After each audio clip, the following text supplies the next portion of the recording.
আসসালামু আলাইকুম। আসলে চালাচল বাজারটা বিশাল একটা বাজার, কিন্তু এই বাজারে বর্তমানে সংস্কার কাজ চলতেছে একটা বিল্ডিং এ, যার কারণে চুহা বাজার এবং গরু বাজার এটা আলাদা করা আমাদের পক্ষে সম্ভব হচ্ছে না। ওই ভবনটা দীর্ঘমেয়াদী ভাবে কাজ করে যাচ্ছে, কাজের খুব অগ্রগতি নেই, এটার উপরে একটু দৃষ্টি দিবেন।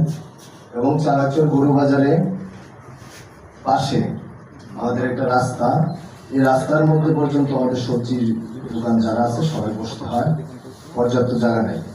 সেই হিসাবে আমাদের পুরাতন বাজারে অনেকগুলো শেড আছে, সেই শেডগুলো একটু ব্যবহারের উপযোগী নয়, সবগুলা টিন, তারপরে ওই রাস্তার পাশের যে গলি সব কিছু নষ্ট হয়ে গেছে। এগুলা খুলে খুলে মানুষের উপরেও পড়তে পারে, এরকম ঝুঁকিপূর্ণ অবস্থানে আছে।